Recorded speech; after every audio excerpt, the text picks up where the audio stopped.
chegada de Paulo em Jerusalém.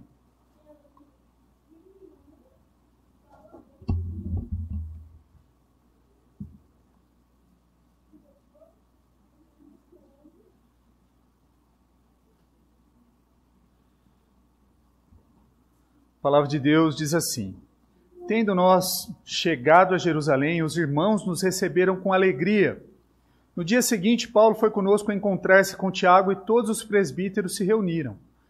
E tendo-os saudado, contou minuciosamente o que Deus fizera entre os gentios por seu ministério. Ouvindo, deram glória a Deus. E lhe disseram: bem vês, irmãos, quantas dezenas de milhares há entre os judeus que creram, e todos são zelosos da lei, e foram informados a teu respeito, que ensinas todos os judeus entre os gentios a apostatarem de Moisés, dizendo-lhes que não devem circuncidar os filhos, nem andar segundo os costumes da lei. Que se há de fazer, pois? Certamente saberão da tua chegada. Faze, portanto, o que te vamos dizer. Estão entre nós 4 homens que voluntariamente aceitaram voto. Toma-os, purifica-te com eles e faze a despesa necessária para que raspem a cabeça, e saberão todos que não é verdade o que se diz a teu respeito, e que, pelo contrário, andas também tu mesmo guardando a lei.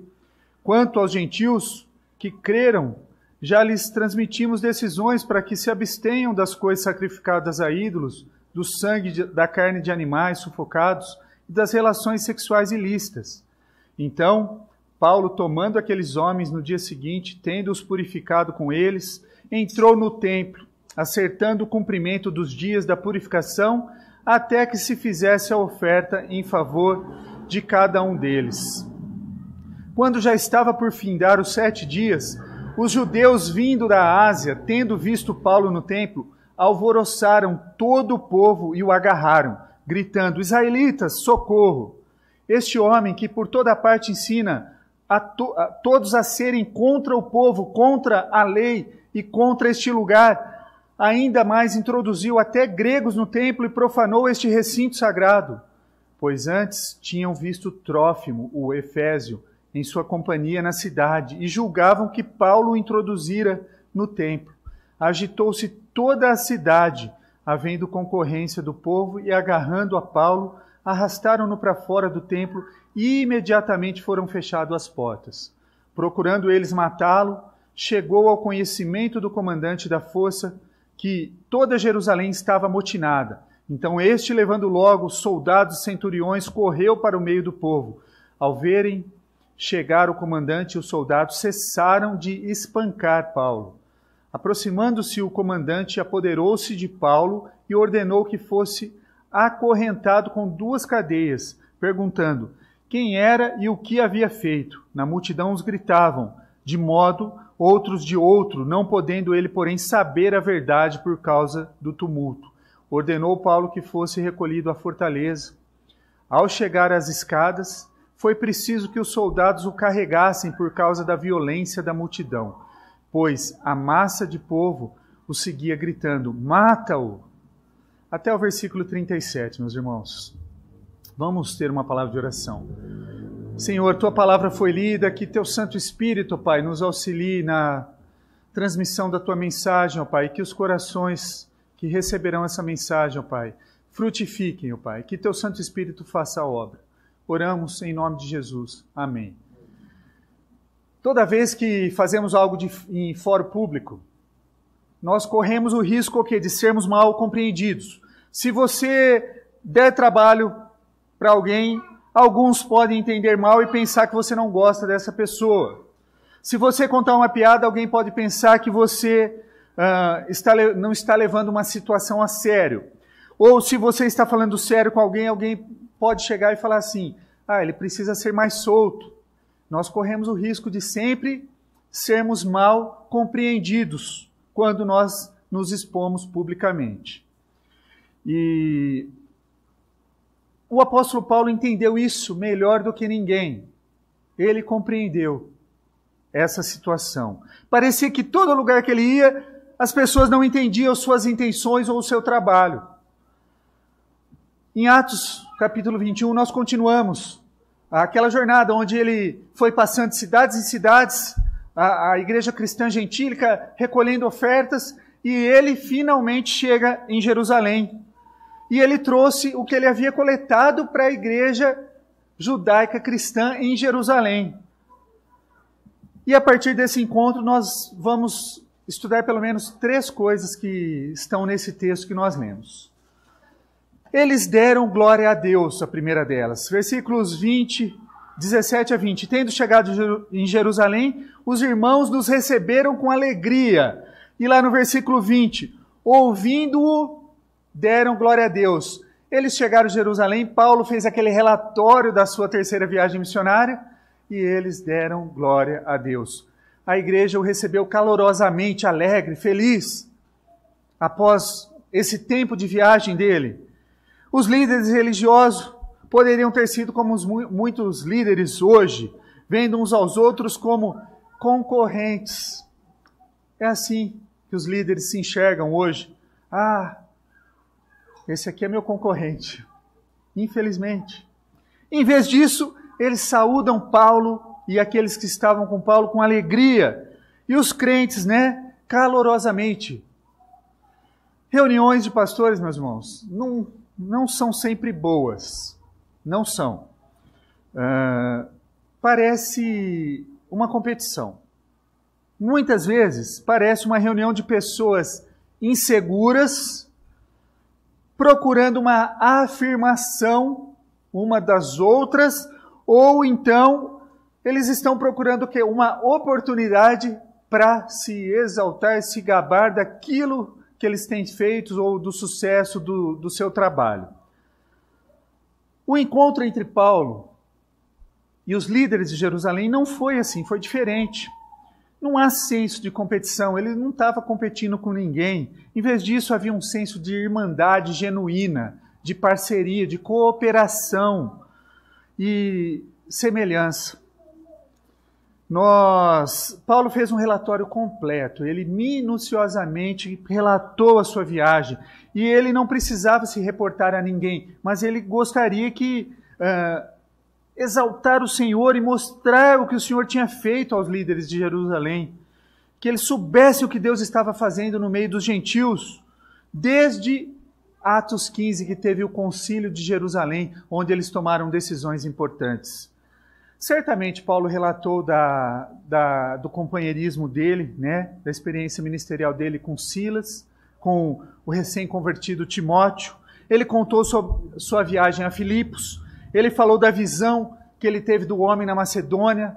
Isso é o primeiro missionário europeu, a primeira ida à Europa, chamando para a Europa. O grande terremoto que, de forma notável, libertou-os do cárcere. Ele em Filipos, a conversão do carcereiro lá em Filipos, o encontro com Lídia, a mudança no coração de Lídia.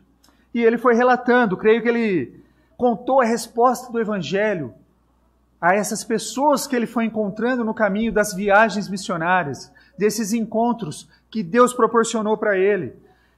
A resposta lá em Tessalônica, o exame cuidadoso da palavra de Deus em Bereia, onde eles conferiam se estava correto o que Paulo estava dizendo. Eu acho que ele contou provavelmente histórias de hostilidade que ele sofreu também.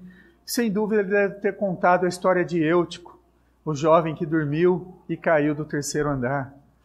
Eu acho que eles deram umas boas risadas nesse momento também, E eu acho que Paulo também apresentou alguns novos companheiros, alguns gentios cristãos que haviam se convertido ao Evangelho, e aqui como resultado do trabalho.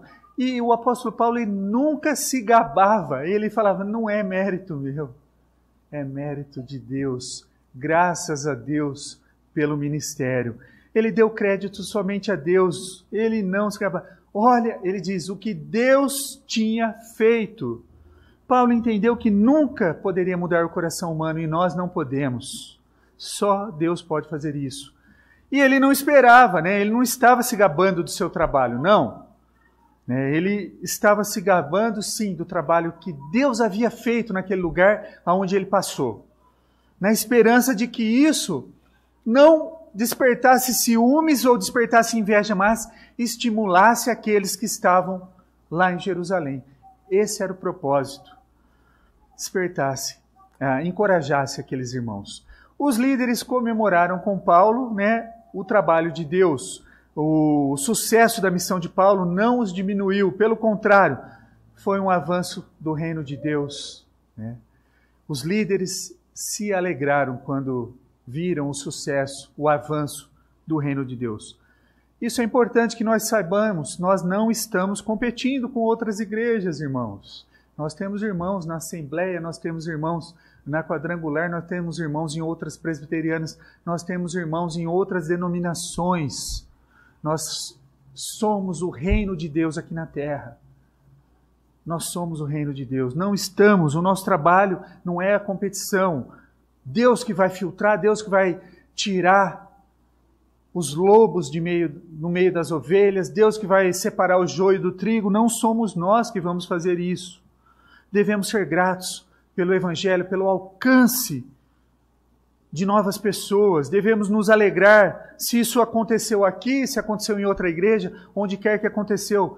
Isso é o motivo de alegria. Somos chamados a trabalhar. Se cada um de nós fizer o que Deus nos chamou para fazer, o reino avançará e a glória dele será dada. Essa é a primeira das lições que nós podemos tirar. A segunda lição que nós podemos tirar, que eles foram impedidos por falsas notícias. Eles foram impedidos. Nem tudo era mil maravilhas. Olha o versículos 20 e 21, né? No final do versículo 20. Bem vês, irmãos, quantas dezenas de milhares há entre os judeus que creram e todos são zelosos da lei e foram informados a teu respeito, que ensina todos os judeus entre os gentios a apostatarem de Moisés, dizendo que não devem circuncidar os filhos, nem andar segundo os costumes da lei.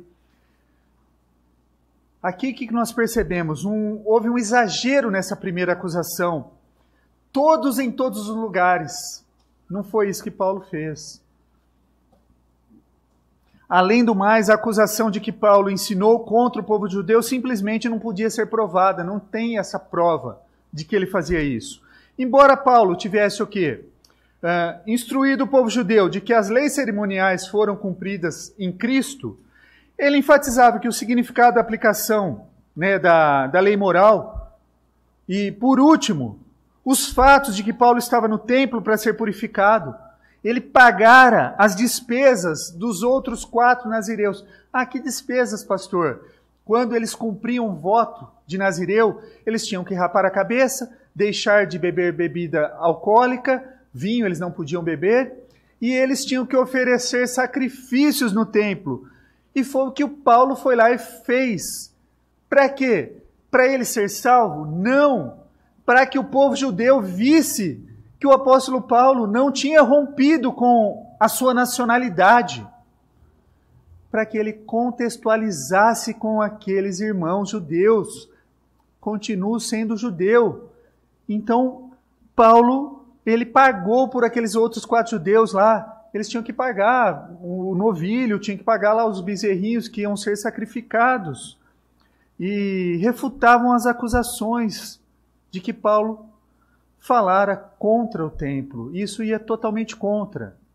Então a informação que estava sendo espalhada estava errada. A reputação de Paulo havia sido manchada. E o seu ministério foi diminuído, dificultado, porque a unidade da igreja foi prejudicada. Ficou um clima tenso. Tudo por causa de rumores falsos. E o relatório falso sobre o comportamento de Paulo, né? Olha os versículos 27 a 31. Quando já estava por findar os 7 dias, isso é, os 7 dias do seu voto, os judeus, né, que vindo da Ásia. Por que tinha vindo os judeus da Ásia? Porque eles tinham acabado de comemorar a festa do Pentecostes. Lembra quando todos os judeus se reuniam em Jerusalém? Uma das festas era de Pentecostes. Então tinha todos os judeus que estavam espalhados se reuniam em Jerusalém. Tinha judeu de todo canto ali reunido em Jerusalém. Então os judeus vindo da Ásia, tendo visto Paulo no templo, alvoroçaram todo o povo e o agarraram, gritando: Israelitas, socorro! Este homem que por toda parte ensina todos a serem contra o povo e contra a lei, e contra este lugar ainda mais introduziu até gregos no templo e profanou este recinto sagrado, pois antes eles tinham visto Trófimo, o Efésio, na sua companhia, na cidade, e julgavam que Paulo tinha levado Trófimo para dentro do templo. Agitou-se toda a cidade, havendo concorrência, o povo, agarrando Paulo, arrastou ele para fora do templo, fecharam as portas, e procurando estes matá-lo, chegou ao conhecimento do comandante. E aí o comandante foi e resgatou Paulo. Essa segunda acusação contra o apóstolo Paulo também é falsa, sem fundamento. Por quê? Ele sabia que nenhum gentil podia entrar no templo. Havia uma inscrição na entrada do templo, tanto em grego, hebraico e aramaico, para que nenhum gentil adentrasse ao pátio do templo, alguns lugares certos do templo. E ele sabia dessa inscrição, que podia entrar nos santuários, nos seus recintos. E quem fosse pego estaria sujeito à pena de morte imediatamente. Então, se Paulo de fato tivesse introduzido gentil ao templo, ele estaria condenado à morte. Ele sabia disso. Paulo não descumpriu uma lei que existia no judaísmo. Se Paulo tivesse trazido gregos para dentro do templo, dentro da área específica do templo, então os judeus teriam tido a evidência, invasores capturados, mas esse não foi o caso. Os judeus furiosos baseavam-se o quê? Rumores, porque alguém gritava, este fez isso, fez aquilo e aquele outro. Eles se basearam em rumores e não em fatos. O que aconteceu? Os efésios, eles tinham visto o quê? Paulo, alguns dias atrás, com Trófimo. Trófimo é um efésio que estava com Paulo. E eles nem consideraram quem estava com Paulo lá dentro do templo. Eles simplesmente agarraram Paulo. Eles simplesmente prenderam Paulo, espancaram Paulo. Espancaram Paulo. De fato, tinha 4 homens, 4 judeus que haviam feito voto de Nazireu. Olha o versículo 32, irmãos. Ao verem chegar o comandante e os soldados, cessaram de espancar Paulo. Se não impedissem a multidão, a vida de Paulo não duraria mais 5 minutos. Para entrar em segurança no quartel, foi necessário que os soldados carregassem Paulo sobre as cabeças, por cima, para que ele sobrevivesse. E para mantê-lo longe das pessoas, que tentaram atingi-lo de tudo quanto foi a forma que podiam. Olha os versículos 34 e 35. Na multidão uns gritavam de um modo, outros de outro, que o comandante da guarda não podia saber, Perguntou quem era ele e o que ele tinha feito. E aí o povo começou a gritar, não podendo saber por causa do tumulto. Ordenou que Paulo fosse recolhido. Ao chegar às escadas, foi preciso que os soldados o carregassem. Tamanha violência da multidão. E quando isso me remete, eles mandaram matar Paulo, gritando, mata-o! Isso lembra quem? Quando o nosso Senhor e Salvador Jesus Cristo, 27 anos antes, entrando em Jerusalém, e a multidão crucifica-o, mata-o. A semelhança é grande, meus irmãos. É grande. No domingo de Ramos, os fariseus, saduceus exigiam que os discípulos de Jesus parassem o louvor. Jesus disse, asseguro-vos que se eles se calarem, as próprias pedras clamarão. Aquelas pedras eram parte da natureza inanimada, testemunhando os gritos da multidão. Crucifica-o!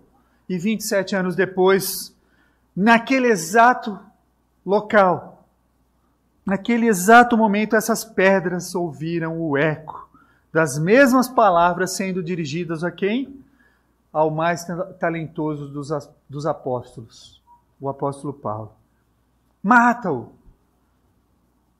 Sem piedade nenhuma. Isso é um daqueles lembretes, meus irmãos.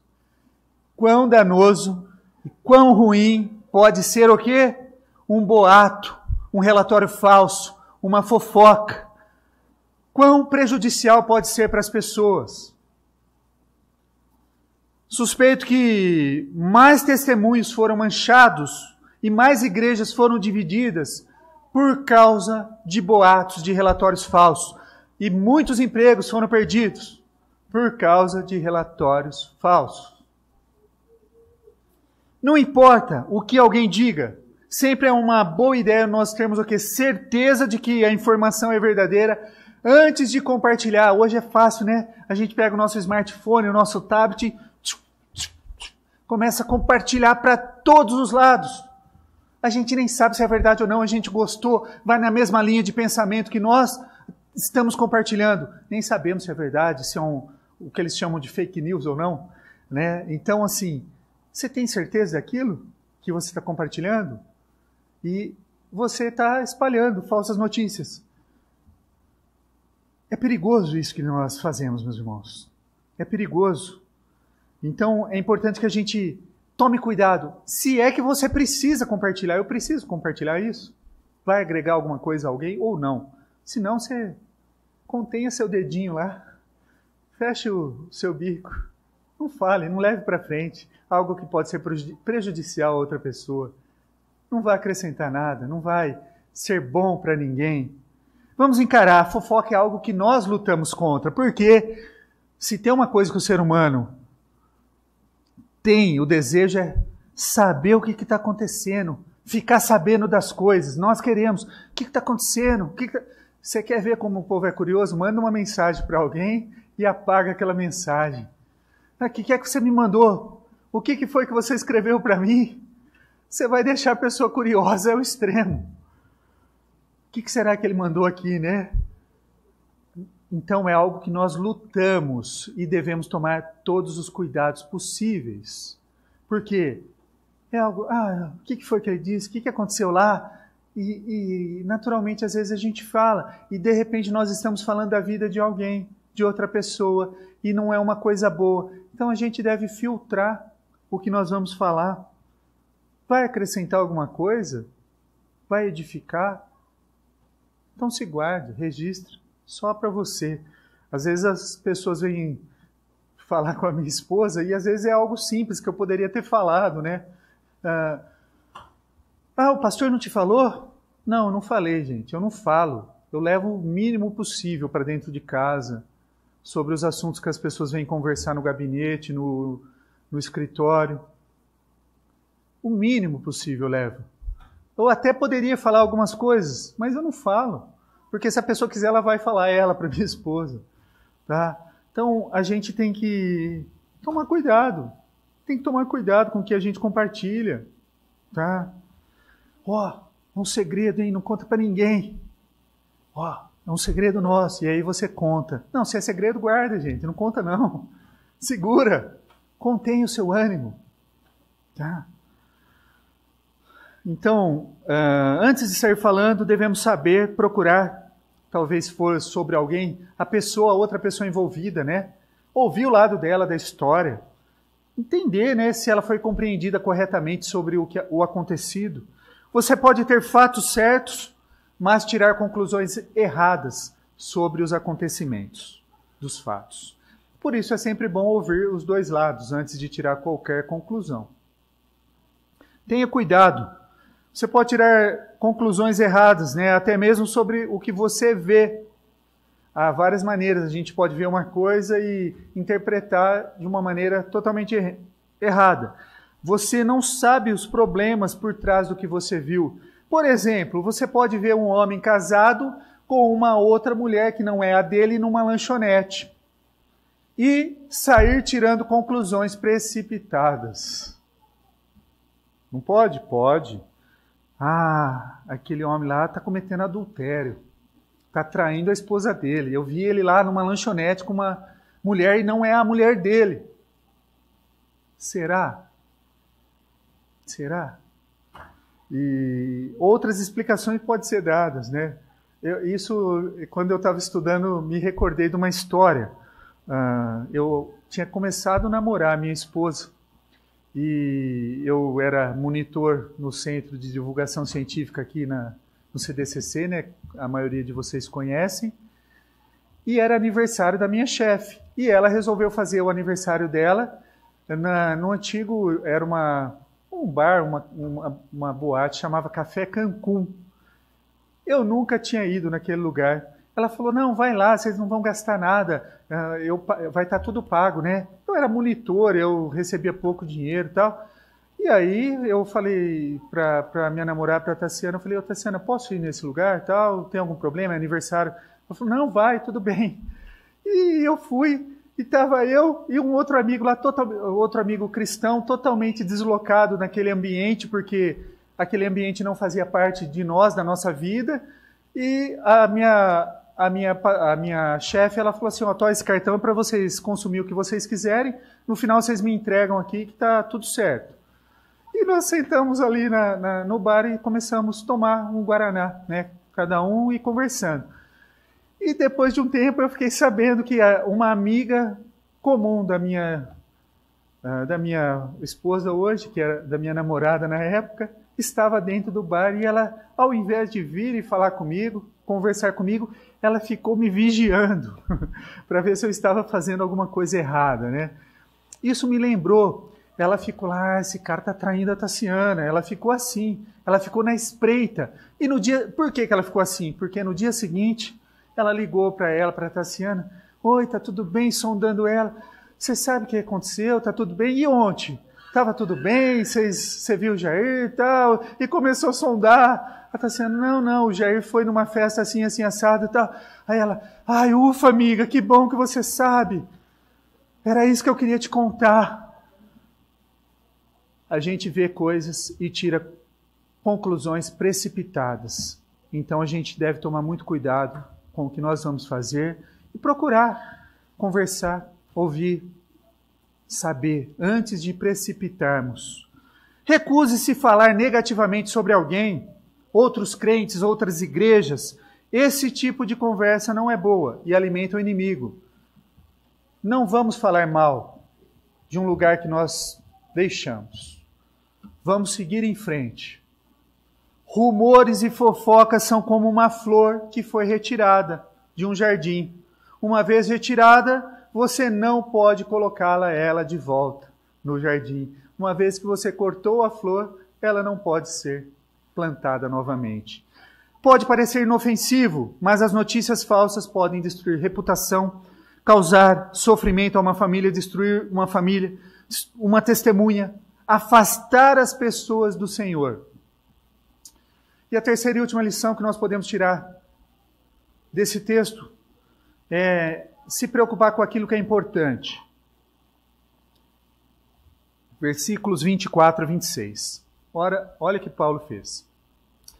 Toma-os, purifica-te com eles e faze a despesa necessária, para que eles raspem a cabeça e saberão todos que não é verdade o que se diz a teu respeito, e que, pelo contrário, andas também tu mesmo guardando a lei. Quanto aos gentios que creram, já lhe transmitimos decisões para que se abstenham das coisas sacrificadas a ídolo, do sangue e da carne dos animais sufocados, das relações sexuais ilícitas.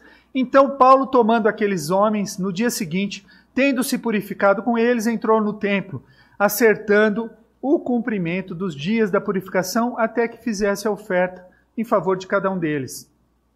Os líderes de Jerusalém estavam preocupados com a reputação de Paulo. Eles sabiam que Paulo não era um anti-judeu. Eles recomendaram que Paulo fizesse aquele voto de Nazireu e para se envolver, para ter uma boa fé, demonstrar uma boa fé para o povo judeu. Era comum, então, depois de que ele passou muito tempo no território gentil, que ele fizesse aquela purificação, que ele passasse por aquela cerimônia de purificação. Isso geralmente era o período de 7 dias. Isso pode ter sido o quê? Que os líderes estavam pedindo para que Paulo fizesse. E o que Paulo fez? Eles também pediram para Paulo, como eu disse, pagar a despesa daqueles outros nazireus, daqueles homens, né? Era um alto preço a se pagar o sacrifício. Os líderes tinham certeza que essa demonstração de boa-fé iam fazer com que mostrar para o povo judeu que Paulo não era contra o judaísmo. os princípios por trás do acordo de Paulo. Há muitos que questionam se Paulo deveria ter feito esse acordo. Eles veem isso como um ato de compromisso e eu não acho. É verdade que Paulo não acreditava que nenhuma dessas coisas fossem evidências para que ele fosse salvo. Não era isso. Ele tinha ensinado, mas ele acreditou e ensinou. Nós já fomos libertos da lei. No entanto, Paulo não achava que essas coisas fossem erradas.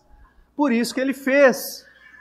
Fazer essas coisas que foram pedidas não negaria a graça, o evangelho. Não iria contra a palavra de Deus. Essas coisas eram opcionais. Olha o que o próprio Paulo escreveu aos Coríntios. Primeira carta aos Coríntios, capítulo 9, versículos 19 a 23. Porque, sendo livre de todos, me fiz escravo de todos, a fim de ganhar o maior número possível. Procedi para com os judeus como judeu, a fim de ganhar os judeus, para salvar os que vivem sob o regime da lei, como se eu mesmo vivesse para ganhar os que vivem debaixo da lei, embora não esteja eu debaixo da lei. Aos sem lei, como se eu mesmo o fosse, não estando sem lei para com Deus, mas debaixo da lei de Cristo, para ganhar os que vivem fora do regime da lei. Fiz-me fraco para com os fracos, com o fim de ganhar os fracos. Fiz-me de tudo para com todos, com o fim de ganhar, de por todos os modos salvar alguns. Tudo faço por causa do Evangelho, com o fim de me tornar cooperador com ele. O objetivo principal de Paulo, de fazer essa contextualização, era que o Evangelho chegasse, ou o povo que ele tivesse. Para Paulo, então, o mais importante era o Evangelho. Ele não era tão importante que ele estava disposto a abrir mão de suas liberdades. Nós lemos o que é o Evangelho, que Cristo morreu pelos nossos pecados e ressuscitou ao terceiro dia pelos nossos pecados. Ele pregava o Evangelho, pregava Cristo ressurreto, pregava aquele que poderia salvar a vida deles, salvar a alma de todos aqueles. Ele saiu, ele se humilhou, ele se encorreu, ele estava disposto a despesas pessoais, ele estava disposto a pôr o dinheiro, o tempo, o que tivesse, colocando o Evangelho na frente. O exemplo de Paulo nos lembra que devemos nos preocupar mais com o Evangelho do que as nossas preferências e costumes pessoais.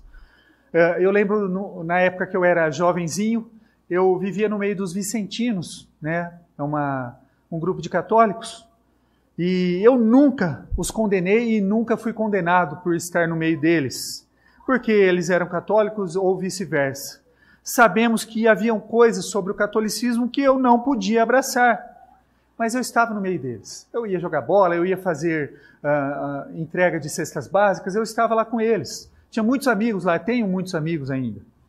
E como resultado dessa minha inserção no meio deles, o que aconteceu? Portas foram abertas e eu pude falar do Evangelho de Cristo. Eu pude pregar para esses meus amigos que lá atrás, estavam comigo lá, me receberam lá. E há frutos de Deus da pregação do Evangelho. Isso é motivo de glória, motivo de gratidão. Infelizmente, nós como cristãos, às vezes, somos culpados de procurar mais pelas coisas que nos dividem do que aquelas que podem fazer uma ponte. Nós fazemos isso. Estamos mais preocupados em fazer com que as pessoas concordem com o que nós estamos preocupados em fazer do que com as nossas preferências, conclusões, do que o que é mais importante, né? As pontes que nós devemos construir. Qual que era o propósito? Qual que era o propósito da ida de Paulo a Jerusalém? O propósito da ida de Paulo a Jerusalém? Promover a unidade da igreja gentílica e da igreja judaica cristã. Era promover a unidade. No entanto, ele trouxe ofertas presentes para a igreja judaica cristã. E ele mesmo faria qualquer coisa que estivesse ao seu alcance para manter a unidade da igreja. Essa passagem de Atos, essa passagem histórica, irmãos, levanta questões importantes para nós. Somos culpados de um espírito competitivo? Às vezes sim. Mas somos lembrados de que o reino é de Deus, a igreja de Deus, nós não competimos com nossos irmãos e irmãs em Cristo. Nosso trabalho é apoiar e servir uns aos outros e odiar o pecado. Somos culpados de espalhar notícias falsas? Não sei, talvez. E com isso nós dificultamos o quê? A pregação do Evangelho. Você se importa mais com a sua liberdade ou com o avanço do Evangelho? Está mais preocupado em fazer as pessoas concordarem com você ou ajudá-las a ver o Senhor Jesus? Você está disposto a colocar o Senhor em primeiro lugar na sua vida? São perguntas sobre caráter e atitude. Se queremos muito ser usados por Deus, nossos corações devem estar alinhados com Deus e bem diante deles, diante dele, do Senhor. A eficácia vem mais de um caráter piedoso do que de metodologias ou programas que nós podemos implantar. Não vem de métodos, vem da piedade, vem da graça de Deus que alcança as pessoas. Se vamos servi-los, comecemos ajudando uns aos outros, apoiando. Se vamos honrá-lo, façamos nas nossas palavras e nas nossas ações. Se fizermos mudanças necessárias, não há garantia que as pessoas ao nosso redor entenderão o que nós estamos fazendo. Talvez elas não entendam. Talvez elas entenderão mal as nossas ações e os nossos motivos. No entanto, o que importa é que nós façamos corretamente e que o nosso Pai Celeste veja o que nós estamos fazendo. Queridos, que Deus nos abençoe e que a graça seja dada somente a Ele.